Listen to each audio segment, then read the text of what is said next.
Να τώρα που η καλοκαιριά τριγύρα μου η ταμπόρα, λάμπει στιγμή ελοστρόγγυλη στο νου μου σαν απόρα.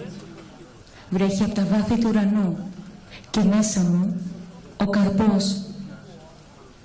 Είναι απόσπασμα από το ποίημα του Αγίου Σικελιανού, γιατί βαθιά μου δόξασα. Καλησπέρα σας. Καλώς ήρθατε απόψε. Ευχαριστούμε που δώσατε το χρόνο σας, τον εαυτό σας και πολύ σύντομα τη γαλήνη σας. Φίλοι, καλώς ήρθατε στην οικογένεια του διαλογισμού. Το ποίημα που μόλις ακούσαμε ανήκει στον Άγγελο Σικελιανό και ήταν μια έμπνευση για τον καρπό, τη σκέψη δηλαδή που μπορεί να μας οδηγήσει στο να είμαστε γαλήνοι και ήρεμοι. Απόψε θα ανακαλύψουμε μαζί με τη Sister Jayanti τη δύναμη που έχει ο διαλογισμός στην καθημερινότητά μας, στην εργασία μας, στις σχέσεις μας. Πρώτα απ' όλα βέβαια πρέπει να συστηθώ γιατί δεν ξέρετε καν ποια είμαι. Το όνομά μου είναι Όλγα Τζωρτζ. Είμαι acting coach και σκηνοθέτης. Και όπως ξέρετε αυτή η δουλειά είναι πάρα πολύ απαιτητική. Χρειάζεται απόλυτη γαλήνη και ηρεμία για να μπορέσει κάποιος να καταλάβει τι ζητάει ο ηθοποιός, που είναι πάρα πολύ απαιτητικός και πολύ προβληματισμένος. Ίσως ο πιο δύσκολος επαγγελματίας στον πλανήτη. Εγώ γνώρισα τους BK στην προσπάθειά μου να βρω αυτή τη γαλήνη, να ξεπεράσω την προσωπική μου άποψη για τον κάθε άνθρωπο που έρχεται μπροστά μου και μου ζητάει συμβουλή. Έτσι λοιπόν ξεκίνησα το διαλογισμό και ξεπέρασα κάθε εμπόδιο. Μπόρεσα να δω τον άνθρωπο, μπόρεσα να ακούσω πραγματικά αυτό που τον απασχολεί, για να μπορέσω να επιλέξω αν θα απαντήσω ή όχι επίσης.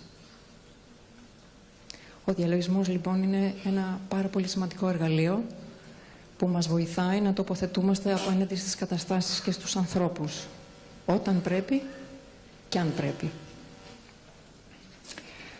Θέλω να με συγχωρήσετε γιατί έχω ένα τεράστιο κατεβατό και θα το συμβουλεύομαι πάντα. Θέλω να σας ρωτήσω ποιοι για πρώτη φορά έρχεστε σε δραστηριότητα ή σε event που κάνουν οι BKs. Χεράκια, όχι ποδαράκια, μόνο χεράκια. Οκ. Φαν. Πολύ ωραία. Καλώς ήρθατε λοιπόν. Θα σας δώσω λοιπόν ένα μικρό προφίλ για το ποιοι είναι οι Brahma Kumaris στον κόσμο και στην Ελλάδα. Η Brahma Kumaris είναι ένα παγκόσμιο πνευματικό πανεπιστήμιο, ένα δίκτυο με 110 με κέντρα σε 110 χώρες σε όλο τον κόσμο. Το έργο του είναι αφιερωμένο στο να βοηθήσει τα άτομα να μεταμορφώσουν την οπτική τους για τον κόσμο και να αναδύσουν την εσωτερική τους δύναμη. Ως αποτέλεσμα λοιπόν αυτής της πνευματικής ενδυνάμωσης, τα άτομα έχουν το σθένος να επιλέγουν την δημιουργική αντί την αυτόματη σκέψη, την απόκριση αντί της αντίδρασης, τη γαλήνη, την αγάπη και την αρμονία αντί του άγχους, της σύγκρουσης και της γενικής σύγχυσης. Νομίζω ότι για μας και για τη χώρα μας είναι απόλυτα κατανοητό. Η Brahma Kumaris, αυτό το Παγκόσμιο Πνευματικό Πανεπιστήμιο, ιδρύθηκε στην Ινδία το 1937 και είναι διαπιστευμένο με γενική συμβουλευτική θέση στο Οικονομικό και Κοινωνικό Συμβούλιο. Έχουν επίσης θέση συνεργάτη στο τμήμα Δημόσιας Πληροφόρησης, συμβουλευτική θέση στο Ταμείο και τα Παιδιά των Ηνωμένων Εθνών και θέση παρατηρητή στη Σύμβαση για το Περιβάλλον στα Ηνωμένα Έθνη. Στη χώρα μας, στην Ελλάδα, οι Brahma Kumaris λειτουργούν από το 1993. Πορεία, όχι αστεία. Η μορφή είναι μη κερδοσκοπικό σωματείο με την επωνυμία Πνευματικό Κέντρο Brahma Kumaris. Η έδρα του σωματείου βρίσκεται στην περιοχή της Κυψέλης, στην Αθήνα, και προσφέρει όλες τις υπηρεσίες δωρεάν, όπως συμβαίνει με όλες τις υπηρεσίες του κέντρου σε παγκόσμιο επίπεδο. Διδάσκεται η μέθοδο διαλογισμού Raja Yoga και δίδονται στα ελληνικά όλα τα μαθήματα και τα σεμινάρια, όπως Ζωή χωρίς άγχος. Και η δύναμη της θετικής θέλησης. Σας βλέπω, έχετε πολύ προσοχή. Σε αυτό σημαίνει ότι καλά τα πάω. Ας καλωσορίσουμε λοιπόν, όπως όλα τα σωματεία, έτσι και εμείς έχουμε ένα πρόεδρο. Καλωσορίζω λοιπόν την κυρία Χαρά Αποστολάκη να έρθει κοντά μας. Καλησπέρα και από μένα. Πολύ χαίρομαι που είσαστε όλοι εδώ, στην πρόσκλησή μας, σε αυτό το πολύ όμορφο απόγευμα του Σεπτέμβρη. Το θέμα είναι πάρα πολύ ωραίο, το ξέρουμε όλοι. Ένας γαλήνιος νους σε ταραγμένους καιρούς.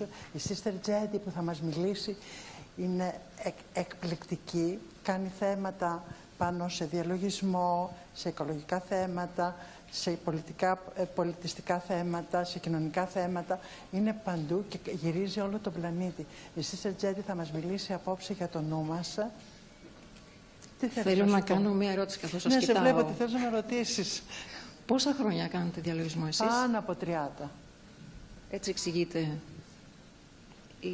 η λαμπερότητα που έχετε. Μη με ρωτήσεις. Να μην ρωτήσω την ηλικία. Να την πω, θέλετε. Όχι, μας την πείτε. Το 50% την ξέρω. Σας ευχαριστώ πάρα πολύ. Να είστε καλά. Καλό απόγευμα, καλό βράδυ. Ήρθε η ώρα να σας συστήσω τη Sister Jayanti. Η Sister Jayanti είναι πρέσβυρα ειρήνης και Master Yogi για τουλάχιστον 50 χρόνια. Το όραμά της και η εμπειρία της είναι αληθινά παγκόσμια και βαθιά πνευματικό. Είναι Διευθύντρια στην Ευρώπη και τη Μέση Ανατολή.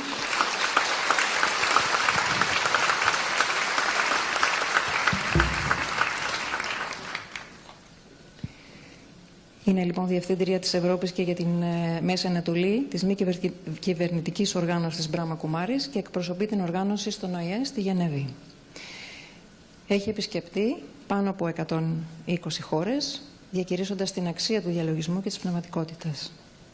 Συμμετέχει στις διασκέψεις του ΟΗΕ και άλλων διεθνών φορέων πάνω σε μια ποικιλία θεμάτων.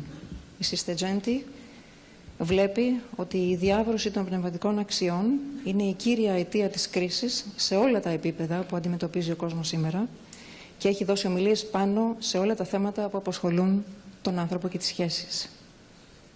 Welcome to Greece. Thank you. It's an honor to have you. It's a pleasure to be here in this beautiful place with wonderful people.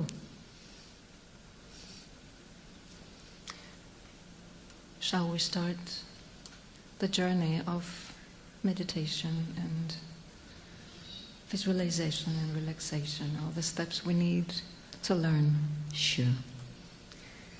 So I'm going to ask you. It would be very elaborating if you could talk to us about the reasons we are not happy, although we have almost everything. What's missing? We are following ethics and society and cultural norms, and still we do everything we should do. We are appropriate, but we're not happy. It seems that there's an emptiness within the spirit inside, and this seems to be universal, not just in one country, but across the world. And I think I've had the fortune of visiting 4 continents this year, and so that's first-hand experience. And when there's relationships, we expect a lot from relationships, and then we find ourselves disappointed because people are not able to give us as much as we expect or whatever it is that we need. And then at work, we would like to be excellent in everything that we do. And we always seem to be a little bit short than our state of perfection. And so inside the emptiness, relationships not being fulfilled, and then thirdly, the work that we're doing not completely satisfying us. And so these are some of the things that come in that make us discontent and unhappy. So it seems that all the Western competition and excellency, it's not the best way to take to be happy. Well, I have to tell you, I was in a very extensive tour of Asia, of 5 countries for 5 weeks in July. And it's the same thing there. But maybe it's because rather than the original Eastern ideals, even the East has been overtaken by the culture of the West through movies and television and media of various types. And so the Western culture of performance and efficiency, rather than giving value to the human being, is what has taken over even in the East. Yeah. Excellent to know. What are we following? It's excellent to know. What are we following in our lives? At the moment, it seems that materialism has taken over. And so we're looking at everything outside. We're not realizing that, in fact, the very, very important things that we're looking for, I think most people would agree that what they would like in their life is happiness, what they would like is love, what they would like to have is joy, all of these things. And we keep trying to find these things outside. And then there comes a point when we realize that these things can't be found outside, because these things themselves belong to the world of spirit. They belong to the inner being. And so I'm looking in the wrong place if I think I'm going to find them out there.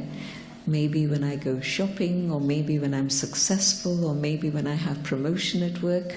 It doesn't work like that. And so when I start looking inside, then I discovered that I have those treasures within myself. And so what I need to do is to begin the journey going inwards. And when I do that, I begin to understand that I'd forgotten about connecting with myself. I was connecting with everything out there, but I'd lost track of my own inner identity. And so this is why there was this emptiness within. And of course, if I'm empty inside and I try and connect with you, then that relationship is doomed, because you also are seeking. And so it's like two trying to pull at the same rope, and at some point the rope even breaks. So my expectations of you, your expectations of me, both of them not being met, and the relationship snaps at some point. But if I were to look at it differently, and if I were to say, well, what can I do to satisfy my own inner needs, and find a mechanism by which I could fulfill the needs I have within, then coming into contact with you, whether at home or whether at work, there's something that I have that I can give, that I can share, and I'm not expecting anything from you. I think our high expectations of each other which are not met are maybe the cause of a lot of stress and distress in relationships. Good to know. I think probably when you start reflecting, you'll come to the same conclusion. It's true. So we believe that meditation can help us to overcome all these obstacles that we have with social and personal musts. So what is meditation? Because sometimes people think that meditation is to sit down and fall asleep or something. So what is it? So when you say meditation, I was talking about the inner journey. And so yes, the inner journey is the journey to find myself and to connect with the treasures that I carry inside. And that is meditation. Meditation isn't falling asleep.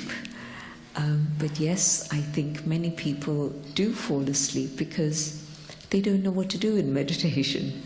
And secondly, also because they're so stressed that when they come into a peaceful environment where there are other meditators, the environment calms them down and relaxes them, and so then they let go and they have a good sleep. But that's not meditation. I found this in China, that people were so stressed that the first thing they need is just sleep. But you're here tonight not to sleep, but to understand more about meditation. Okay. Right. So meditation can have many different definitions, but a very simple definition is using my consciousness to reflect on aspects of truth and to come to the experience of that truth. As I say, there can be many definitions, but this is one that seems to work very well. And so it means I'm very aware, I'm totally alert, and I'm focused, and I'm reflecting on truth. And first and foremost, the truth of who I am. Because so often we've associated our identity just with the physical form. And that's very, very limiting.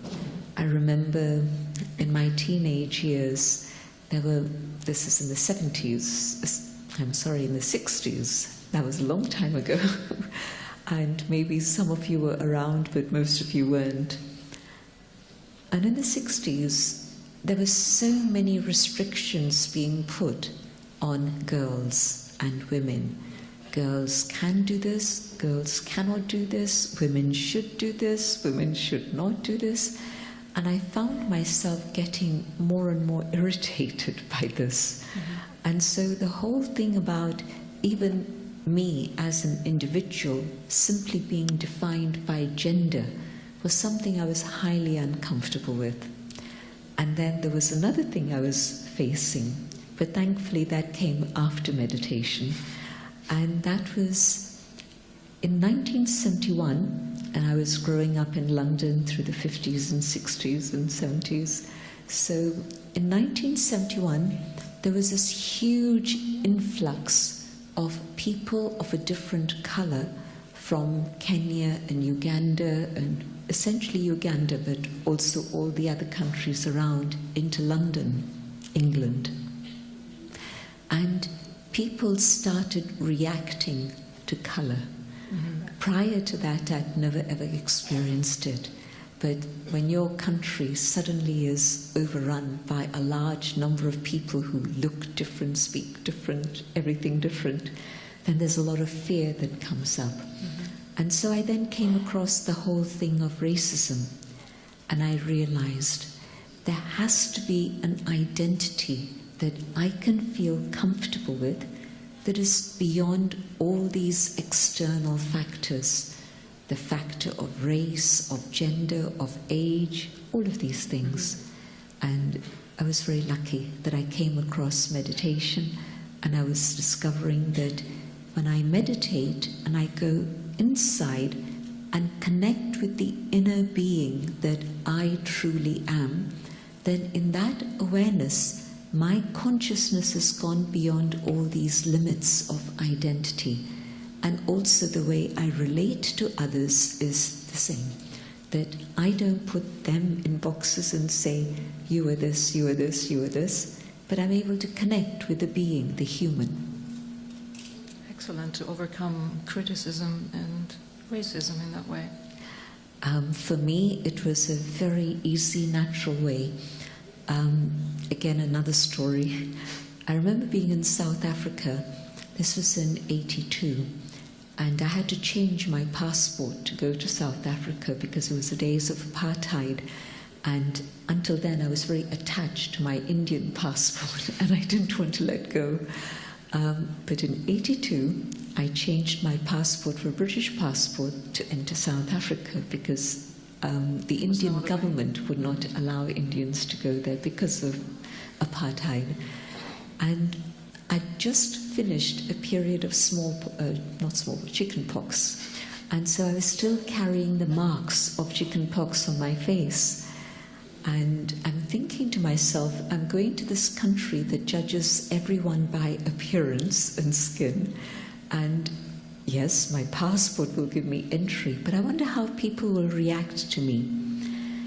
And even the friends who were meeting me, when they saw me with these marks, because the first thing is they think it's infectious. And so they sort of recoiled a bit and then, of course, connected. But I realized that there was something I could do. And whether it was people who knew me, just a few, or people who didn't know me at all, if I was very soul conscious, aware of the inner being, that I'm not this body, I am this inner being of light, and if I maintained that awareness of the soul, when I'd meet a stranger, at first I could see this question in their mind about this, and then I would turn on the light stronger, and I could see they would melt, they would be comfortable, and they would respond to me without this being a barrier. And so it was very clear evidence for me that my consciousness could impact the consciousness of another and help them go beyond the barrier of the external form. It seems that you're a great lamp. I think everybody has this light in their forehead, and they just need to be able to switch it on. Okay. I think we're going to do it afterwards, right? We're going to create the steps so we can meditate and everybody can have a taste of that guiding meditation. Definitely.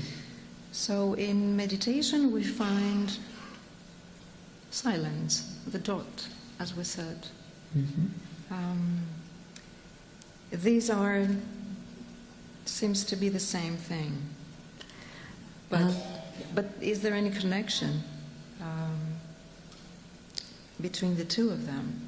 Because, in my notes here, because I had all these ideas and I wrote them down, it was an inspiration. I said, often meditation or silence is perceived to be passive. And I think Greeks like drama. Is that right? Yes. Like drama, we're drama queens in a way. So these two don't match together. Mm-hmm. So how can we find the way to get out of the dramatic? Okay, so meditation is different, silence is different, they're connected, and through meditation I'm able to enter into the territory of silence. Mm-hmm. And just as meditation doesn't mean sleep, in the same way silence is not passive. Meditation is actually very active, keeping the mind very alert, very clearly guiding the mind in a specific direction. So you don't just sit back and watch what's happening in your mind. That is the first step. Yes, relax and watch your mind, but it's only the first step. And yes, we'll explore these in detail in a few minutes. But in the active meditation, I'm at first just getting to know myself, which I think is a very, very important lesson. Mm-hmm. Because most of us don't know ourselves very well, and this is why we sometimes have reactions, and afterwards we ask ourselves the question, why did I say this? Why did I do this? Or maybe not anymore perhaps, but maybe still for some. Maybe I'm an impulsive shopper, and I go and pick and buy. And afterwards I bring the stuff home and I say, why did I do this? And so to get to know myself means to know what are my habits, what is my personality, what are my strengths, what are my challenges, what are my weaknesses, and then to be able to transform this and overcome these. Silence is that state where, say for example, I've been reflecting on the subject of inner peace. I let my mind dwell on that topic. I'm reflecting on it, and my thoughts are gradually becoming slower, and there's more and more space between the thoughts. And in that space, in that pause between my thoughts, I'm able to experience. I'm able to experience what is peace. So that's the silence. And so the meditation has been the method to be able to draw me into a very rich experience of silence. There's no external dramatics, that's for sure. Externally, it all seems very quiet, but internally, there are very profound experiences that are happening. I experience peace, I experience love, I experience purity, I experience truth, and it's an ongoing journey, because today the experience of peace is maybe this much, which means that after my meditation, after my silence, I come back into sound and somebody says something and I get shaken. But the more I'm able to go into silence and experience the inner depth of silence, the more I'm able to maintain stability within all the turbulent circumstances that I find myself in today. Life is very turbulent. There's enough drama happening out there. I don't need more dramas in here. And so rather, in fact, what I want to do is to have stability inside, have an anchor that I can come back to again and again. And so silence is the method in which I'm experiencing who I truly am in my original pristine state. Because I believe that, Raj Yoga believes that in the original form, every single soul has goodness. And that goodness is filled with these original beautiful qualities of love and truth. And then, when we move away from that identity and get trapped by the limited identity of the body, then in this awareness, we've lost touch. We've lost touch with that original quality of the self. And so this is then the emptiness that we feel. Mm-hmm. And so it's time to come back to that rich, profound experience of my own inner treasures. And we have to say that it's not bad to discover who we are, because this is not the final identity, but it's the step to make it better. Is that correct? Knowing who I am is a process. Mm-hmm. It's the uncovering of the iceberg, because they say that human personality is 1/10 visible and 9/10 hidden below the surface, like the iceberg.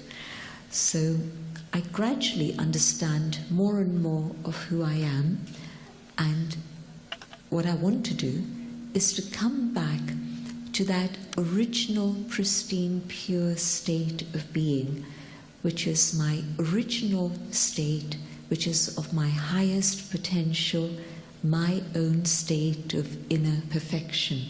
So I begin with knowing myself, but the more I know myself and come back through the process of meditation, which actually could also be called a process of cleaning. You know how when you start cleaning something that you haven't cleaned for a long time, you know what happens? You clean and you see a little bit, but you clean more and you realize there's something very beautiful underneath. Mm-hmm. You clean more and more and more. Right. And then you say, this is what I really wanted. And then you're able to see the beauty of that particular object. So meditation is the process of cleansing. This is why I said it's not a time to fall asleep. It's a lot of hard work that has to happen. But yes, then it comes to the point where I come closer and closer to being able to reveal the inner being that I truly am. And then when you have people like, I don't know who are your icons here, but maybe Mother Teresa is one of the icons who's remembered. What was she doing? She was allowing her compassion and her kindness to shine.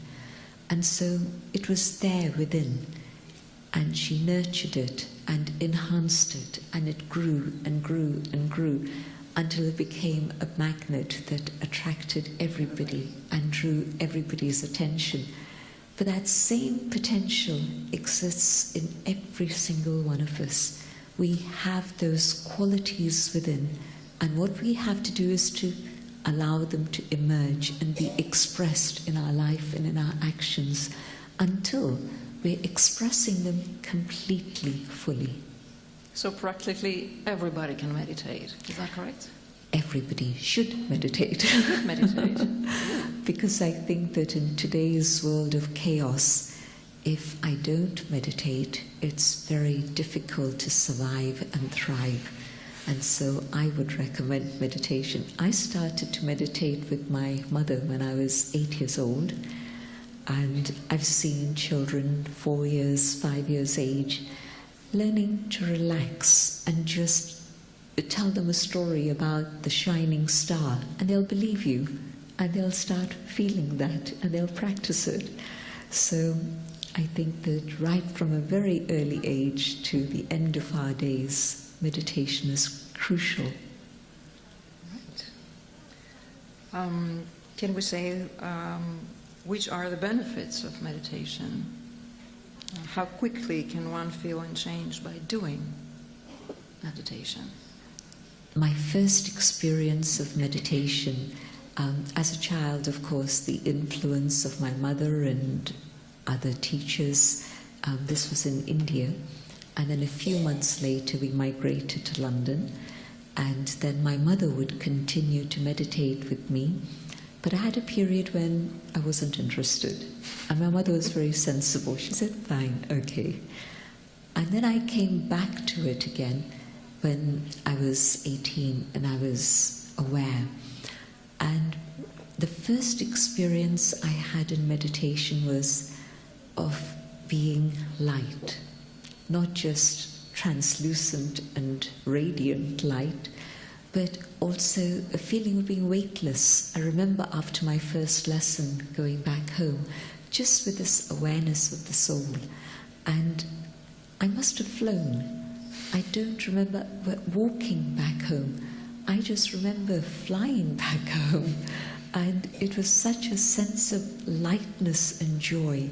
And so if that's what you're looking for, meditation is the answer.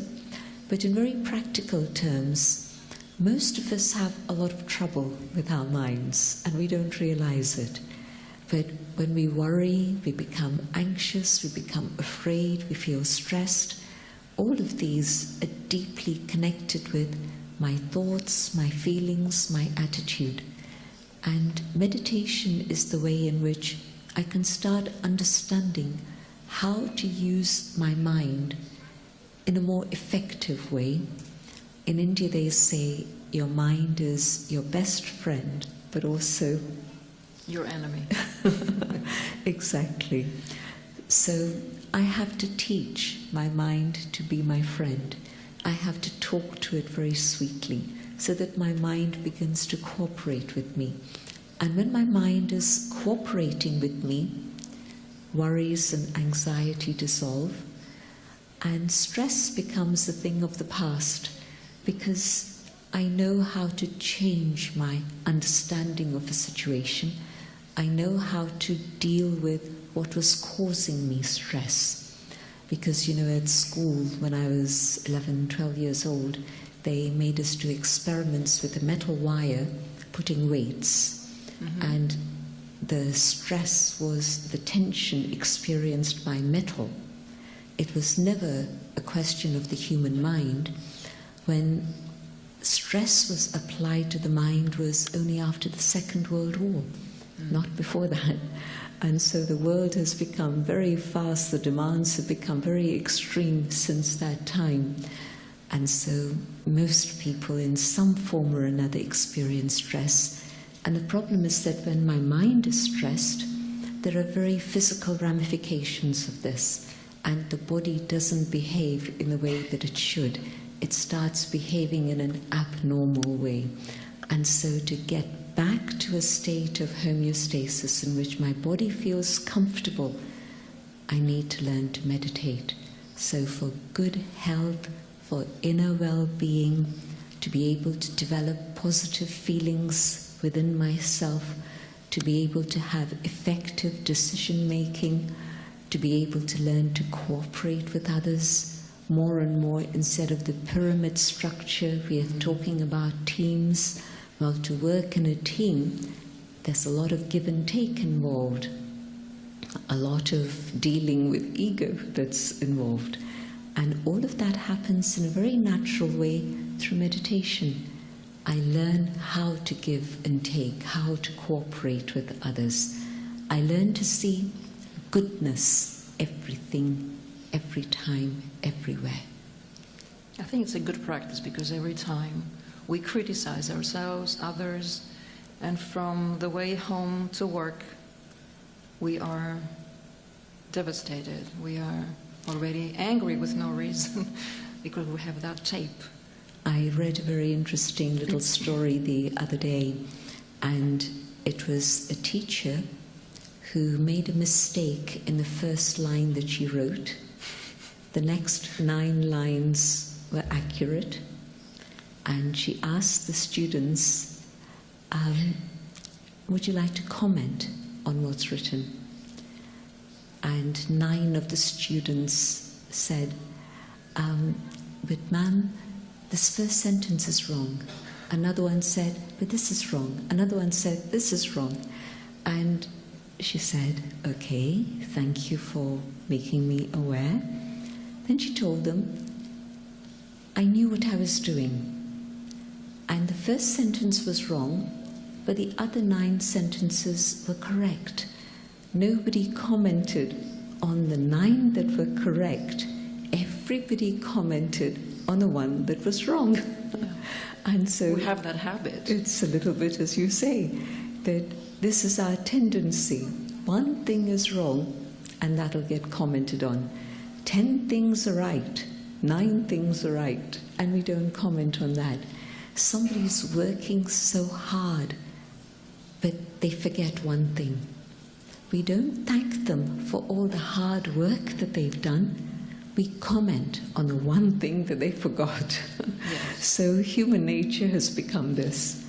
And it causes a lot of grief to me because I'm looking for mistakes. I'm picking up negativity and I'm filling myself with that negativity.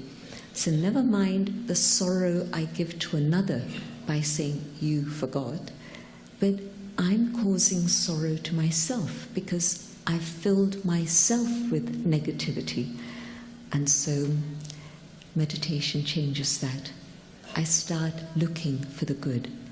But first and foremost, even for the self, everything begins inside. So I criticize myself. Just watch your own thoughts and see how critical you are of yourself. And the Bible tells us, love thy neighbor as you would love yourself. Well, how come I don't love my neighbor? Probably it's because I don't know how to love myself. And so, am I able to look into the mirror and say, I love you, in a very genuine way from the heart? And most times we can't say that because we haven't spent time recognizing our own inner value. And so when I connect with another person, I'm the same. I don't recognize their value. And so the relationship doesn't start off very well. Yeah, it's true. And so things change with meditation. So would you like to go step by step and discover meditation and how can we do it and take it, the whole thing home and start? Sure. Is everybody ready?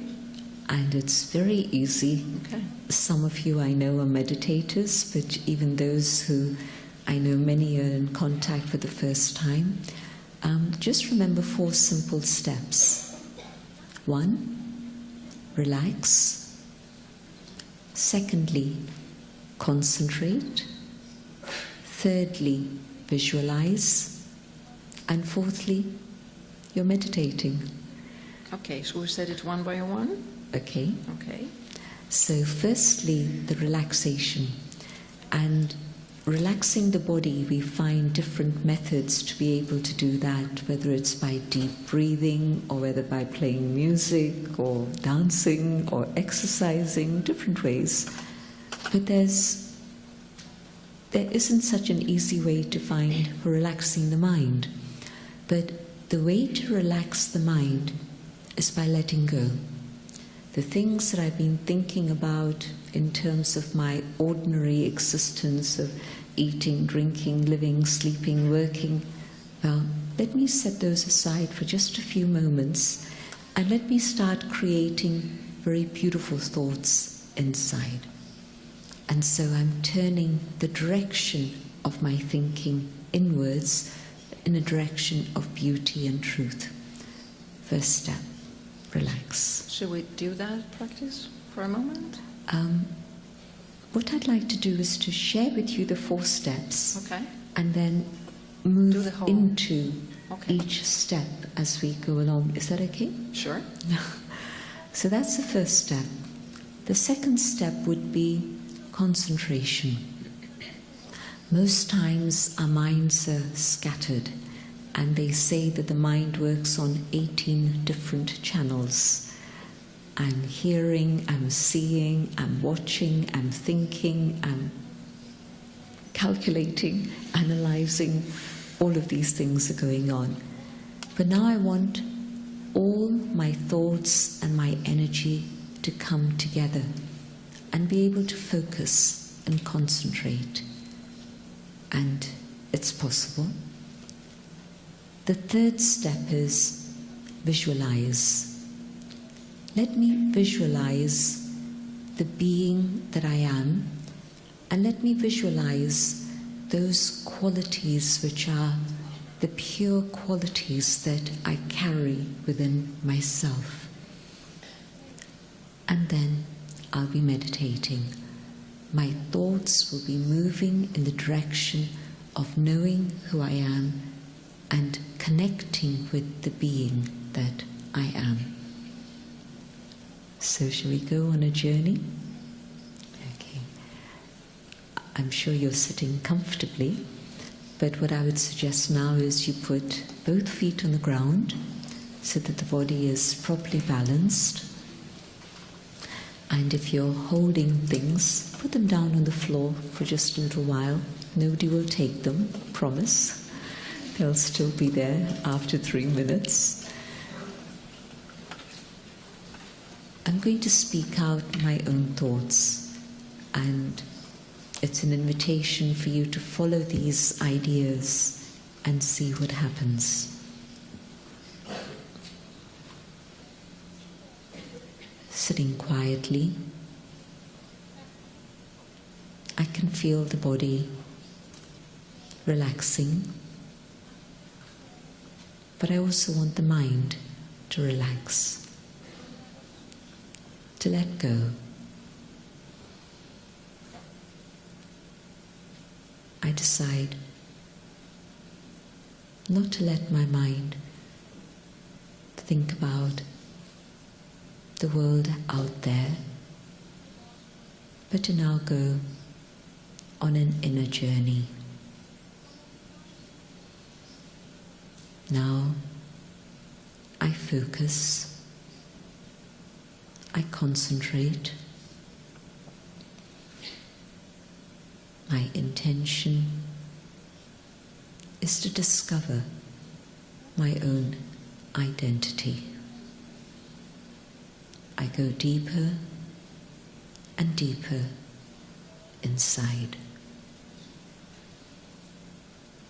I visualize a spark of light shining in the center of the forehead.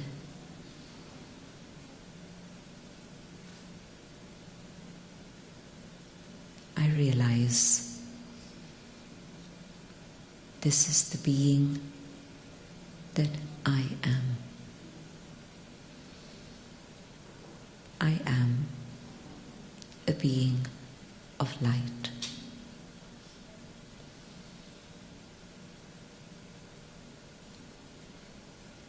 in my meditation, my thoughts, connect with the being of light,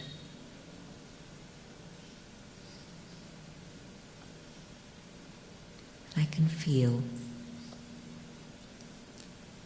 I, the being of light, separate to this physical body of mine.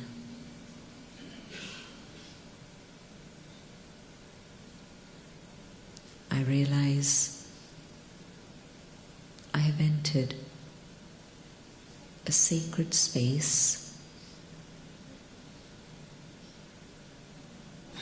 where no one else can enter. My space.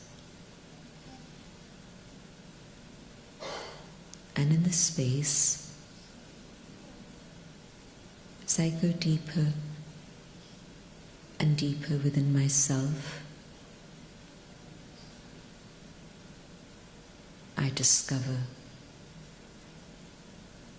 peace.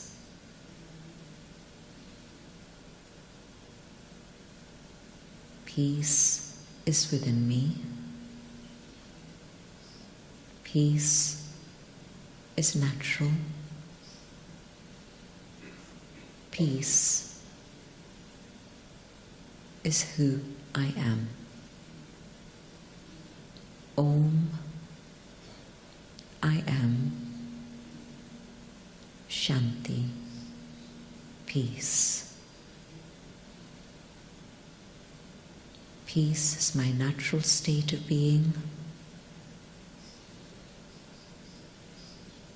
Peace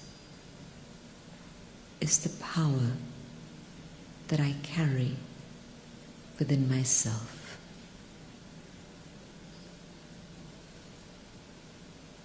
And peace opens the door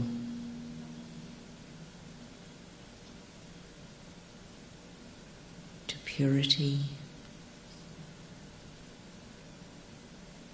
love,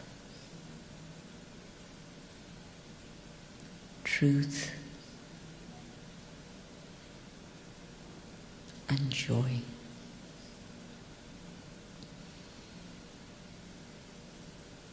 I have found the key to the treasures within.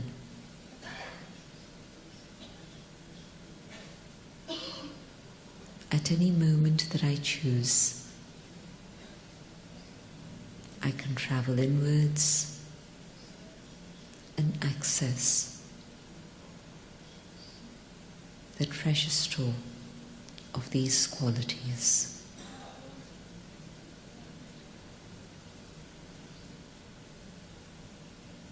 I carry these with me eternally, but I had forgotten. And now that I remember, I can come back to this awareness again and again.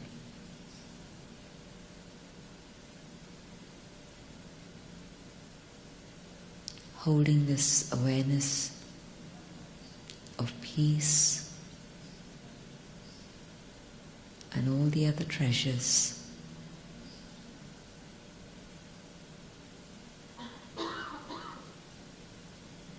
I come back to the awareness of the physical domain.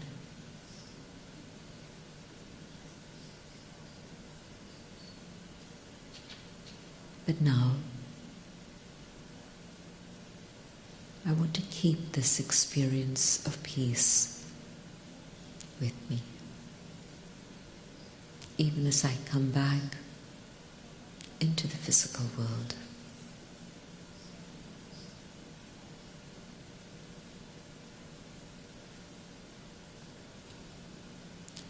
Thank you. That feels good.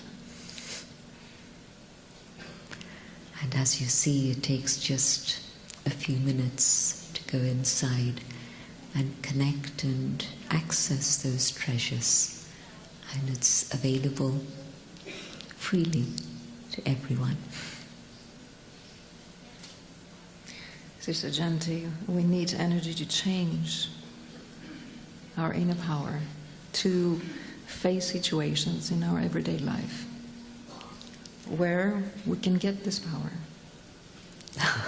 Is it just through meditation, or there's something more? I've been speaking so far about meditation on the inner being, and this is the first step. There's a second very, very important step, and that is using my thoughts, using my mind to connect with the divine. And until I've come to the awareness of my spiritual identity, God is very far away from my life. I might pray to God, I might even love God, but I don't actually have a practical experience of the divine. But it might also go the other way, that because I haven't had an experience of the divine, I've rejected the concept of God and said that maybe God doesn't exist. And so soul consciousness, the awareness of who I truly am, is the foundation to be able to come in tune so that I'm able to connect with the divine. And this is why we use the word yoga. Yoga means union. And sometimes people have said that it means union of soul and body. And yes, the physical yoga, the hatha yoga, is an excellent preparation to be able to help me understand the relationship of soul and body. But in fact, the term we use for this meditation is Raja Yoga, Raj Yoga. And Raja means the king, the master, the sovereign. And in this case it means two things. It means yoga with the highest, with the supreme. It also means the yoga through which I gain mastery, sovereignty over myself, so that I'm the master of my senses, the master of my thoughts and feelings, the master of my memories, the master of my personality. So it's a very powerful understanding that this word carries. And so Raj Yoga, union with the divine, is actually what the purpose of this meditation is about. And so I need to know I am spirit and not skin, and come back to the awareness of the soul. And I'm just using this word at the moment, but of course there's a very deep explanation of exactly what the soul is, and I hope people will want to find out. But the second is connecting with the divine. And again, it's a concept that people have a lot of trouble with, because there have been so many concepts that have proved to be false, and so many ideas that people push at you and are fundamentalist about. And so there's a little bit of allergy to the word. I think so. But in fact, if I use the word supreme soul, it makes it much easier to understand. So all of us are souls, and of course we're each one highly unique, very individual, and each one with a very specific role to play, each one with very special qualities that we can express in our life. And out of all souls, there is one soul who is the supreme. Supreme because that being has all the positive attributes to their maximum degree. And so we use the term the ocean of peace, the storehouse of limitless peace. We use the term ocean of love, the embodiment of love, absolute love, unconditional love, that every single being can connect with and tap into and draw that love within themselves. And so no end to it, infinite love. And so think of whether it's 99 attributes of God or unlimited number of qualities of God. Think of all of these and think of them in an unlimited way. And you get an idea of who the Supreme is. A being of light, just as the soul is not physical, no length, no width, no breadth, no height, no weight, just a being of light. God the same, light. And this is why through the ages, all the different traditions worldwide have revered light as a symbol of the divine, a memorial of that being. And so we light lights, we light candles, different things, but it's a symbol of that Supreme. And so in meditation, first, yes, connecting with the self, but then further connecting with the divine, with the Supreme. And as I connect, I'm able to draw all that I need from the Supreme within myself.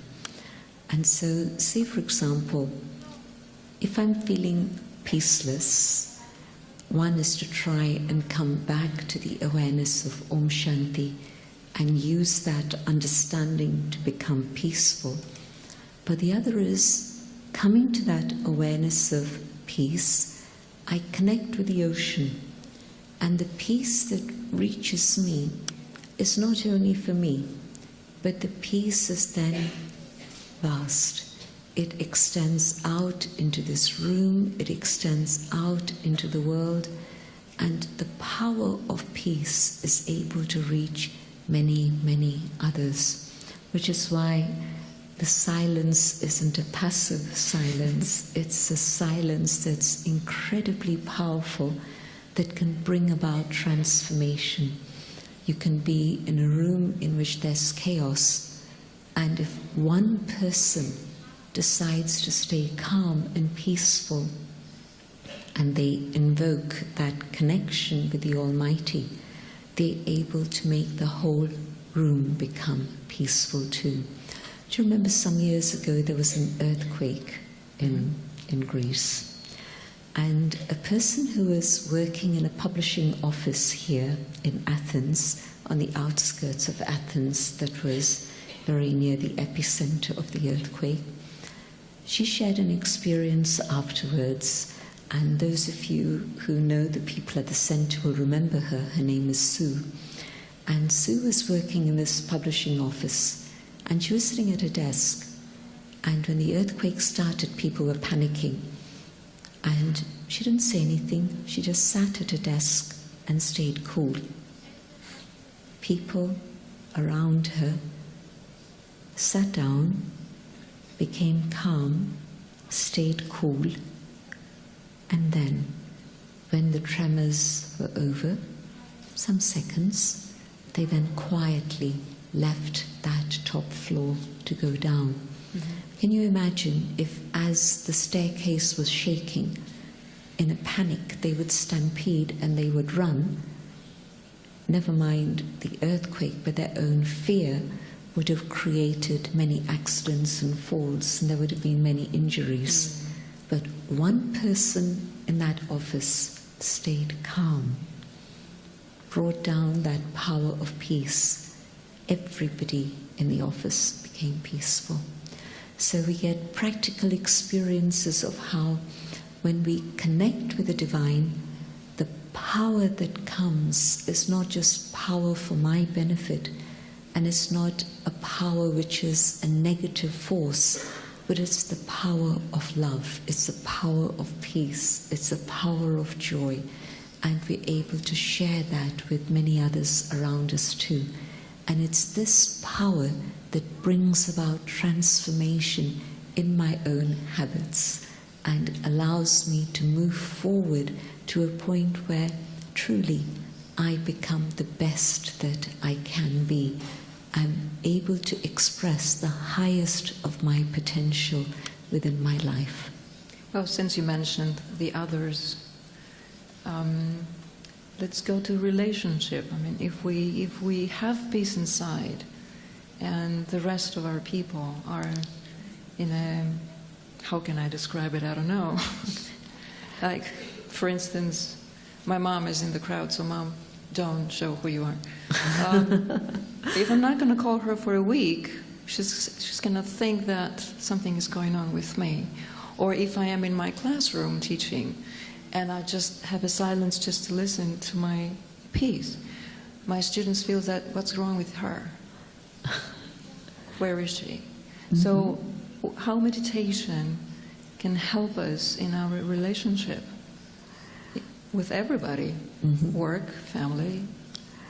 Well, the first thing that happens is that because I'm happier as a person, mm-hmm. I'm more content, I'm able to be more stable and calm. My family benefits from this because they can feel the changes that have happened. So if I was an angry person and explosive, then definitely my children will be scared of me. And probably my partner also would say, let me find the right moment to tell her this, that or the other.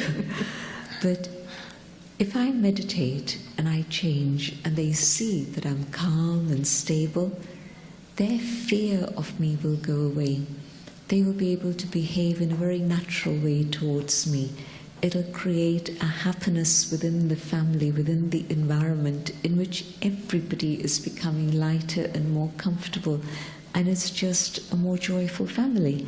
And so what I've found is that people actually, it's not just the person meditating who benefits, but their immediate family takes a huge amount of benefit also. And at work, if the decisions that I'm taking are now really based on a deeper understanding of truth and with a higher purpose in mind, then those decisions are going to help everyone at work also. Because otherwise my decisions maybe are coming from a very narrow space, or maybe they're coming from a very selfish motive, mm-hmm. which often happens. But my decisions now will be seen as being filled with wisdom, with truth, and so everybody benefits. And you see, what's happened is that very often love has been confused with attachment. Or love has been confused with responsibility, or love has been confused with possessiveness. And so love isn't very clean anymore. It's mixed with all these other emotions in a negative way. And when I start meditating and I feel God's love reaching me and changing me, my love is now expressed as kindness and compassion, and I'm no longer possessing another human being and saying, you are my property and you have to do as I tell you to do. When somebody says I love you, what do they really mean? Are they saying, I own you? Are they saying that I own you? And of course it's not possible. It's really not. Mm-hmm. And so love means to allow another human being to grow and develop and fly. You know, it's like when you say, I love a butterfly, but I try and catch the butterfly. What's going to happen? It's going to die. But if I love a butterfly, I have to be able to see it grow and fly and move on. And so love means supporting. Love means helping another move forward. Love means kindness and being able to give them what it is they need. So our understanding of love changes when we come to meditation, and we understand what is unconditional love, because now when I say I love you, what is it I want from you? There's nothing I want from you. And I can truly say that yes, each and every one is a very precious, valuable jewel. And I can say I love you. And so love becomes a bigger picture, a more inclusive picture, rather than 1 or 2 or 4 people that I love and prefer to everyone else. And my thoughts come together and I concentrate, letting go of the world outside. I go on an inner journey, concentrating on knowing myself. I visualize the being that I am, a light shining in the forehead, connecting with myself, meditating on the self, and coming to the awareness of the peace that I am. Om Shanti.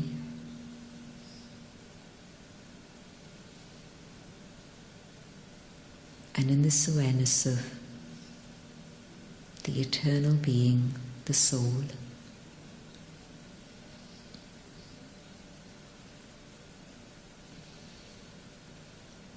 I find myself in the presence of the divine, the being of light, the supreme.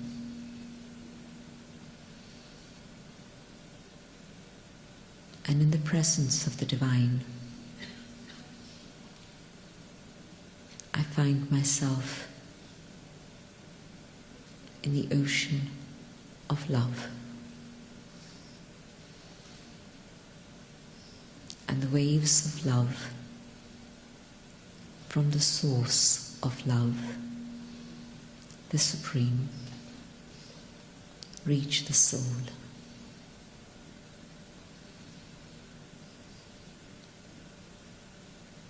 And as the power of love reaches me,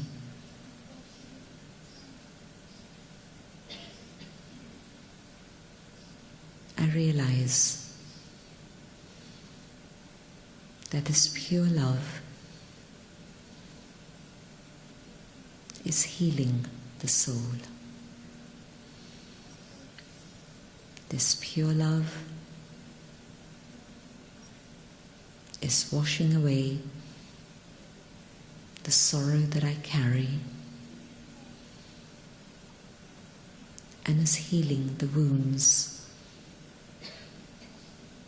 that I have had for a long time.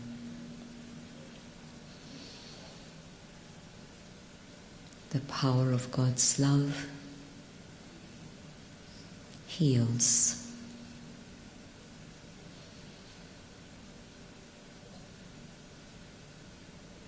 And with the process of healing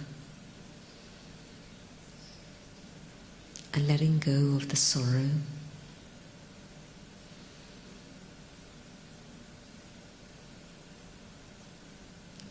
as I fill myself with this pure love, I find my heart growing bigger, expanding,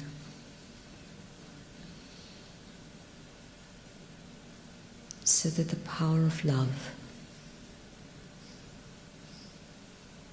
helps me understand and gives me the capacity to let go of the things of the past.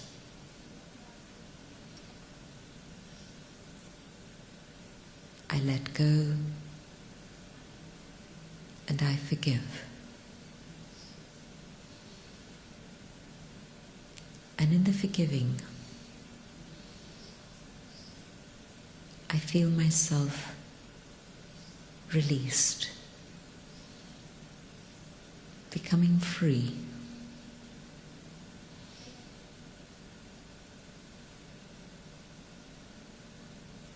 The power of God's love liberates the soul from sorrow, heals the hurts of the past, and frees me from the burden I have been carrying.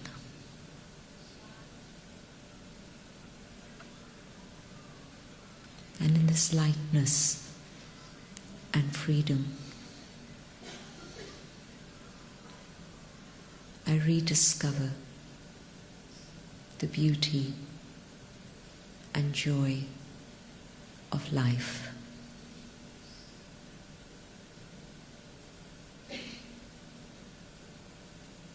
The power of God's love allows me to see what I've done to myself by holding on to pain, and by the nature of not forgiving. And the power of God's love has set me free.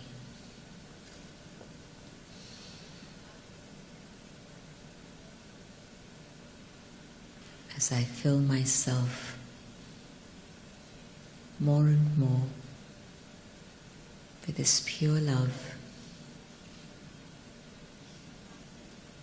I know that it is this love that will guide me to my destination.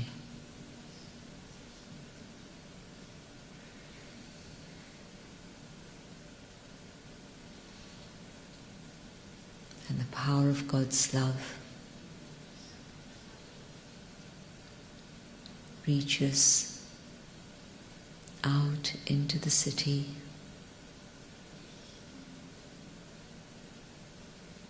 the power of God's love reaches out into the world, awakening hope,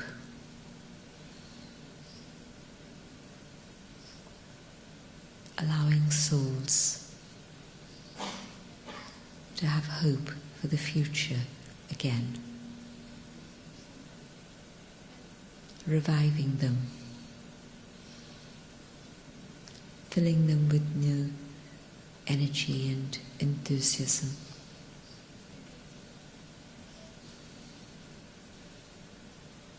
And the power of God's love touches all creatures, all forms of life, and offers them protection and safety, so that they too live on the planet without fear.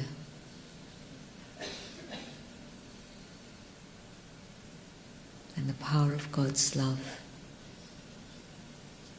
reaches out and touches all the elements of nature. And God's love restores harmony and order within the elements, so that nature once again cooperates.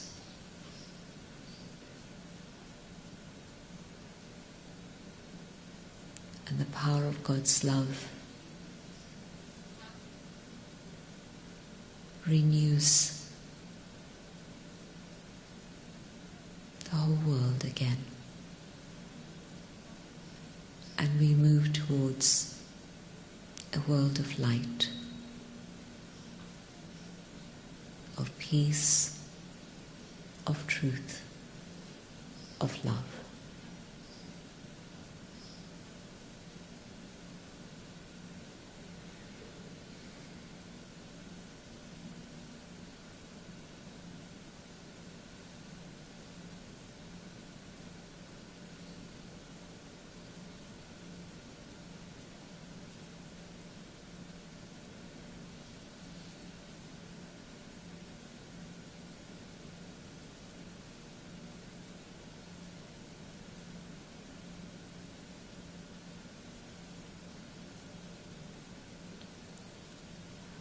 Shanti. Blissfully elevated. Thank you. Thank you.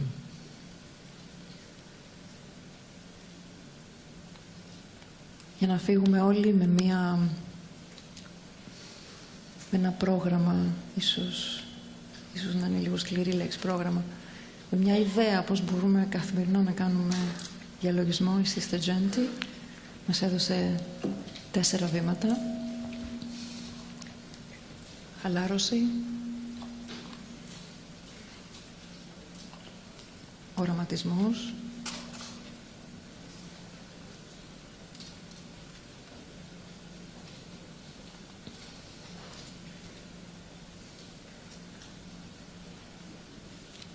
διαλογισμός.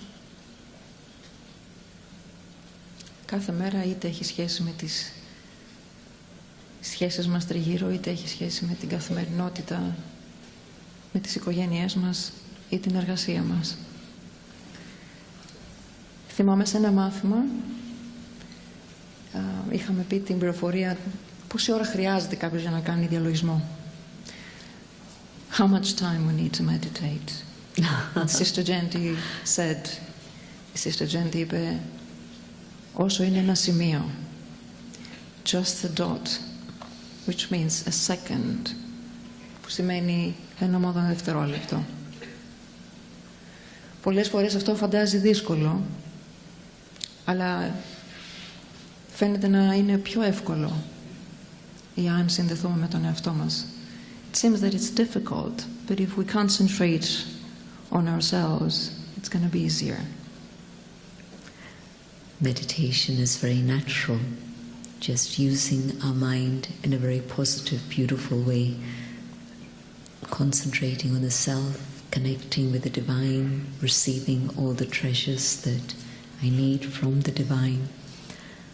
And so, yes, meditation becomes part of one's life. And so start the day with meditation, close the day with meditation, but keep connecting again and again. And a very simple way to think about this is, they say you should have 8 glasses of water a day, something like that. 6 glasses, 10 glasses, whatever it is that you have. But every time you hydrate the body, hydrate the soul. Take that moment. When you're drinking water, nobody's going to say, stop, you don't have time for this. They'll say, okay. And sometimes we say that we don't have time for meditation. But we never say, I don't have time to eat, sleep, exactly, to go on vacation. So this is why if you incorporate it, connecting it with all the things that you do in your life in a very natural way, it'll become very simple.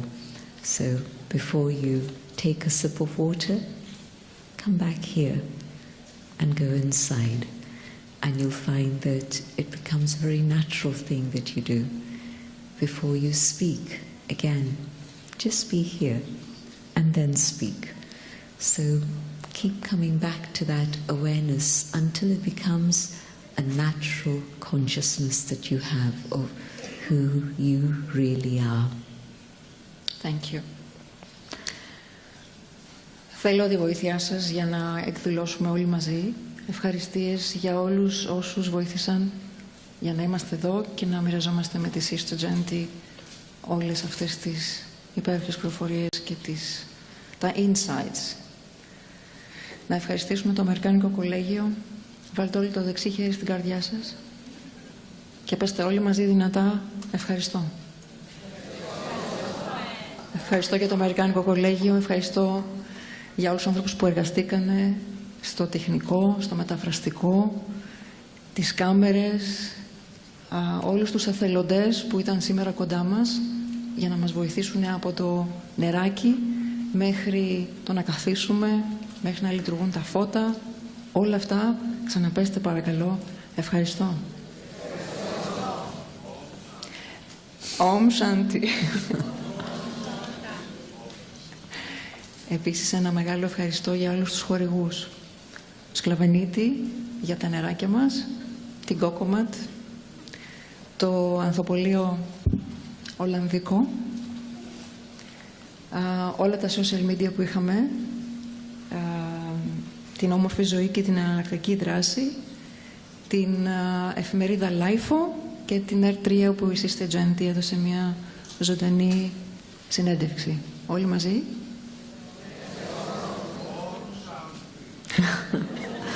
Om Shanti. Om Shanti. Κλείνοντας, να πούμε ότι έχουμε στις εξόδους που βρίσκεται στο επάνω σημείο της πλατείας, έχουμε stands που μπορείτε να προμηθευτείτε βιβλία ή CDs για διαλογισμό. Επίσης μπορείτε να πάρετε leaflets που έχουμε πληροφορίες για το σωματείο Brahma Kumaris. Μπορείτε να μας δώσετε και τα email σας αν θέλετε να σας ενημερώνουμε για όλες τις δραστηριότητες που γίνονται. Και επίσης στην έξοδο έχουμε ετοιμάσει και ένα γλυκάκι που στα Ινδικά το ονομάζουμε τόλι. Ευχαριστούμε τις αδελφές που έχουν έρθει από το Λονδίνο και μας φτιάξαν το τόλι. Ένα Om Shanti.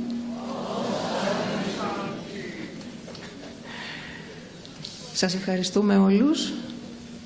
Καλό σας βράδυ, καλό ταξίδι στο διαλογισμό. Και ένα τελευταίο, επιστρέφοντας προς την έξοδο, να θυμηθείτε να αφήσετε τα ακουστικά και να πάρετε, η Άνετα έχει αφήσει τις ταυτότητές σας. Καλό σας βράδυ.